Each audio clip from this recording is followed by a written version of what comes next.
Welcome to the Need to Know Music Show here on Switchbox TV. Today's all about an innovative band from Sydney, Australia, known for their epic swirling soundscapes and pounding and complex rhythms, topped off with the heart and soul vocals of Tobias Atkins. And he joins us now. How are you, Tobias? I'm very good. Thank you very much. Thanks for having me.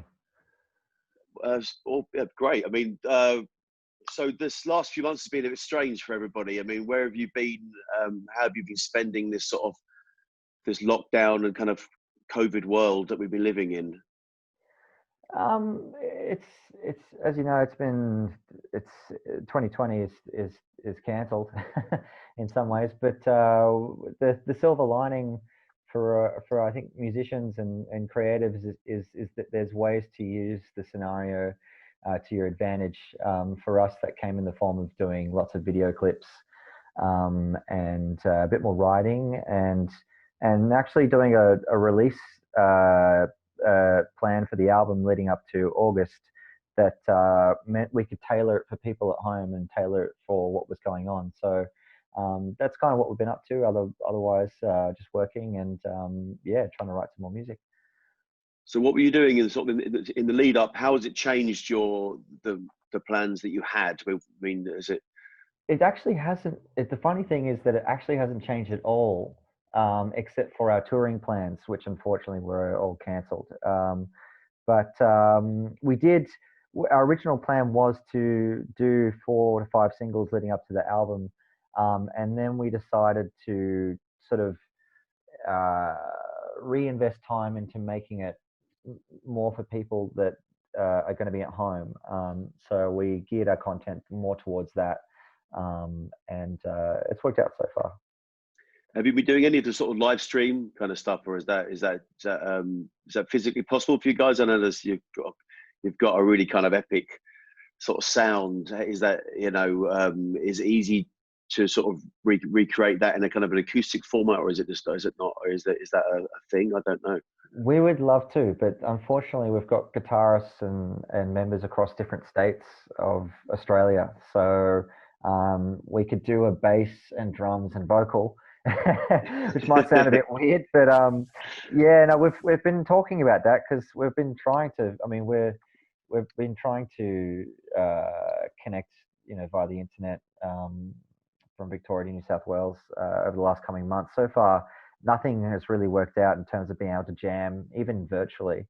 That is enough to our liking to then put on social media. But we are working towards something like that. It's frustrating that kind of that delay there is. It's just too much of a delay to actually play together via Zoom or anything like that. It's been the kind of, I think it's been a central focus of most musicians of how to get around that. Yeah.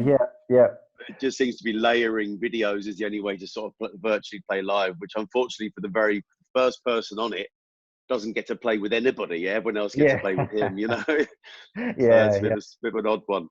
But let's just take it back to the beginning for yourself. What sort of age did you get into music? What was your kind of musical upbringing?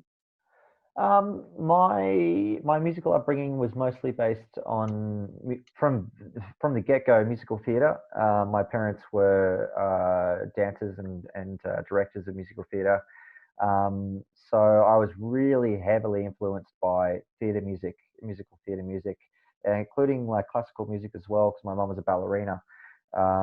So that stuff really, I feel like it's just ingrained into me. And then from there, I got into, my musical gods are Michael Jackson, Prince, Michael Hutchins, Frank Sinatra, and sort of other people like that, sort of real iconic people that when I grew up, I just had a couple of these CDs and I just listened over and over and over.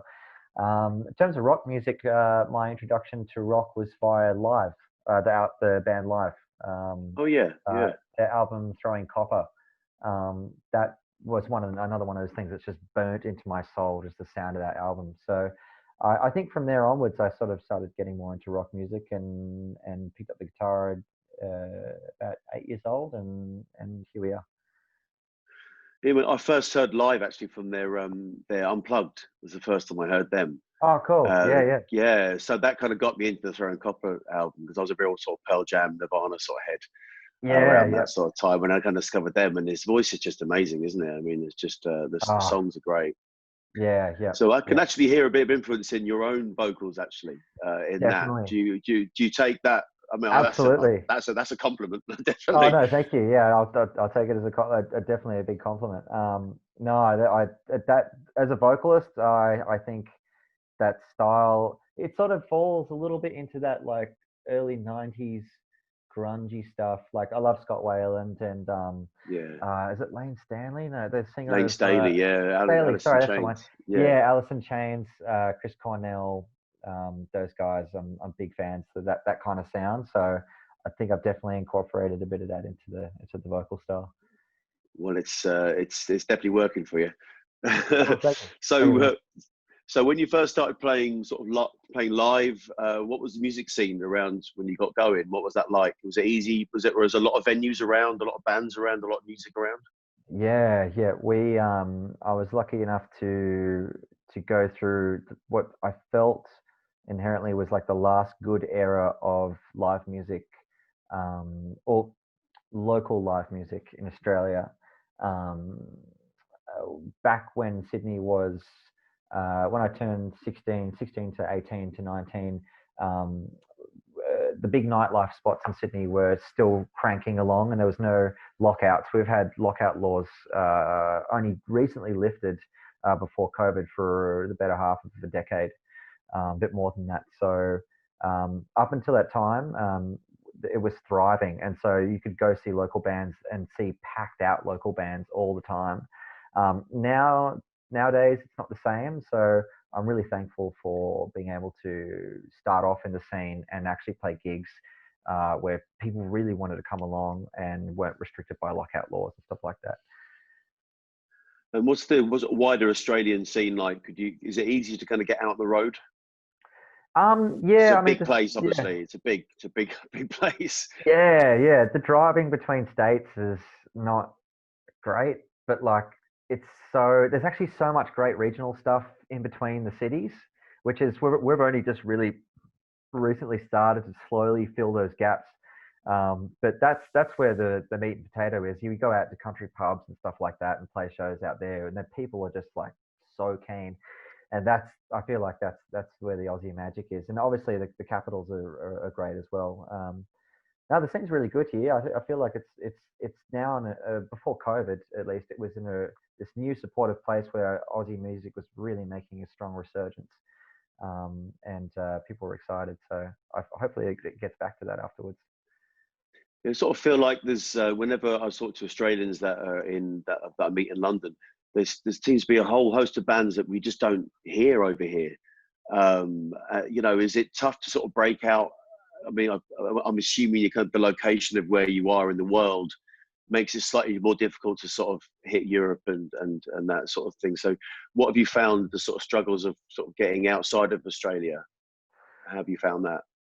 We found, for some reason, we have a sort of half of our fans are made up from the States and Canada. I don't really know how that happened. I think it's maybe via the association we have with the band Northlane. But that's somehow worked out, and it's been really great because we've got some people we can connect with over there. I don't think we're going to get over there for a couple of years.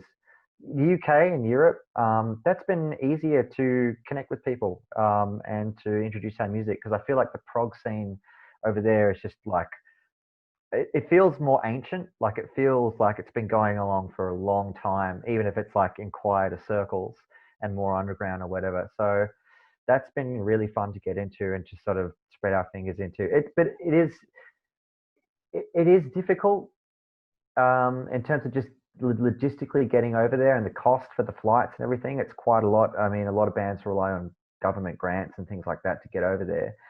But I feel in today's day and age with the internet, I feel like you can really plant some seeds there pretty firmly before you get there, and then go over and hopefully play a successful tour if you can work the internet to your advantage. I've had a really interesting listening to your stuff. It's obviously the soundscapes, and they're kind of the first thing that hit you is those the sort of guitars and the keyboards and that kind of. When you talked about the influence of classical and stuff like that, you can really hear that coming through. Ooh, I'm feeling your pressure. It's so cruel. Give me attention.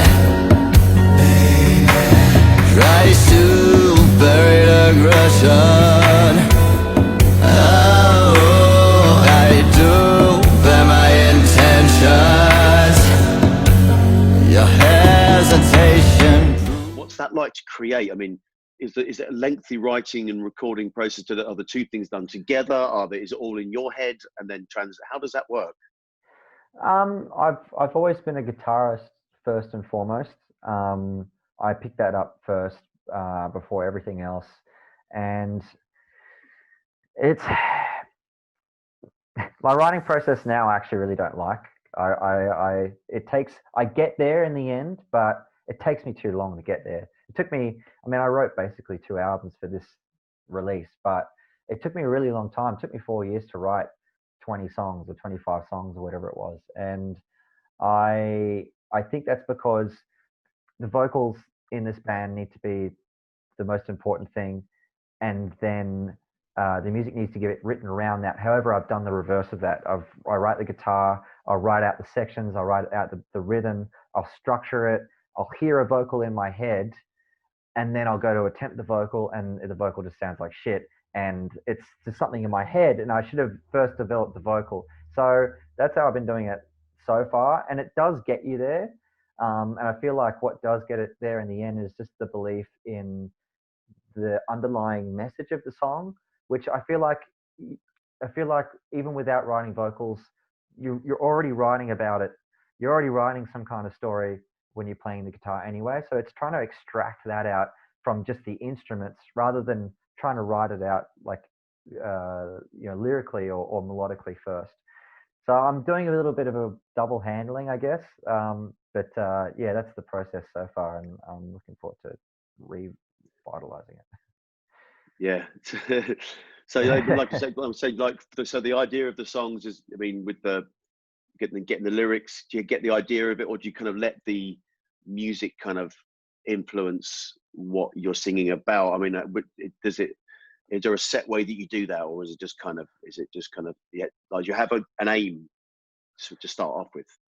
I never really have an aim. I really just do what I feel in that moment, and then try and hear the story within the song that's trying to break out from it.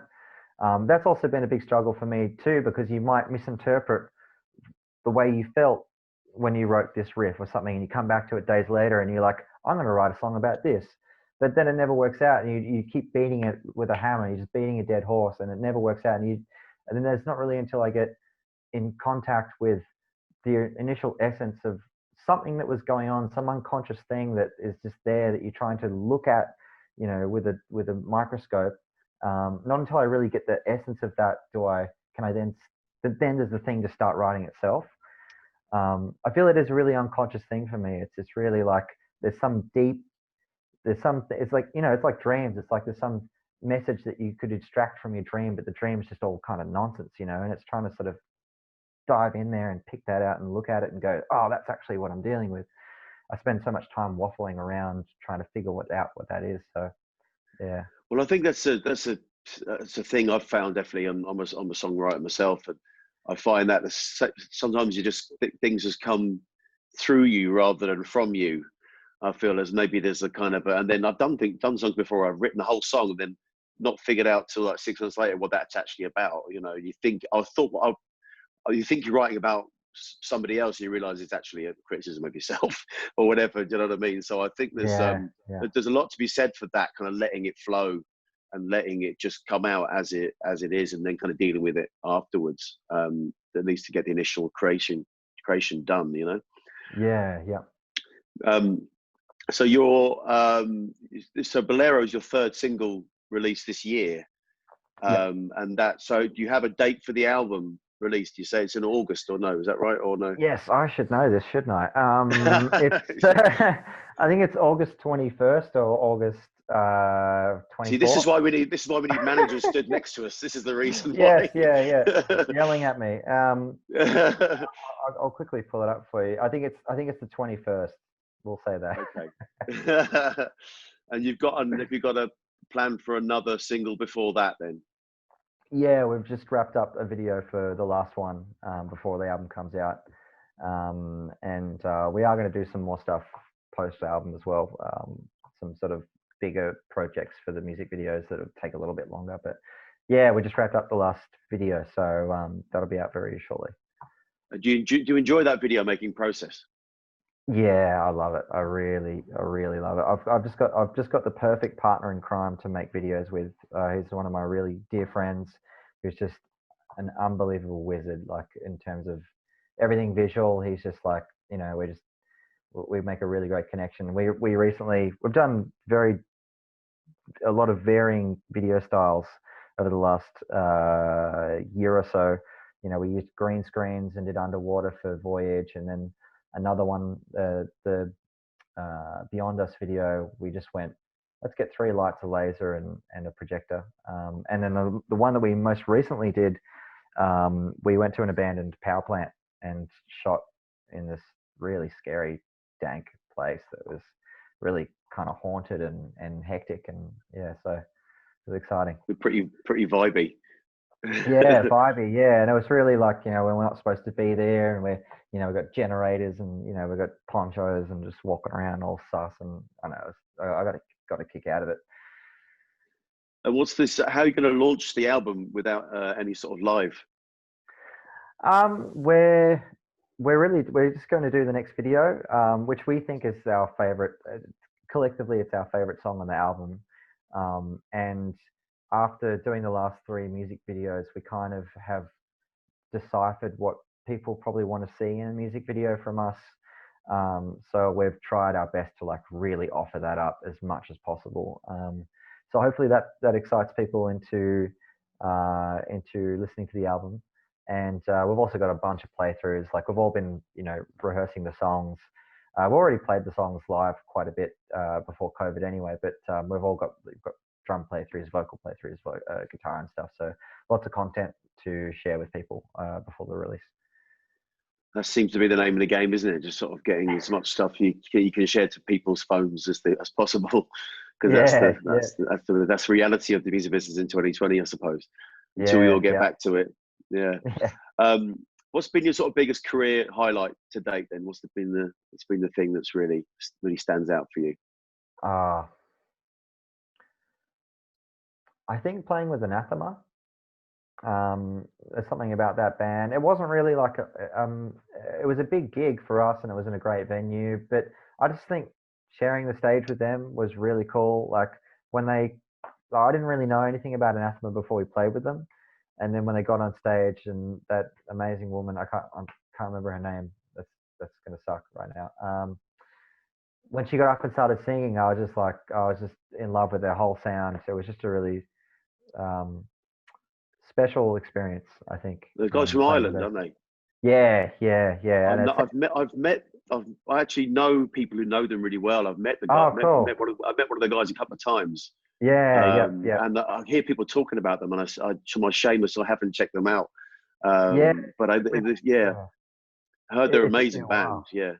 Oh, and live, I was just like, it was like a fairy tale or something. It was just so cool. So yeah, that had me pretty jazzed, I reckon.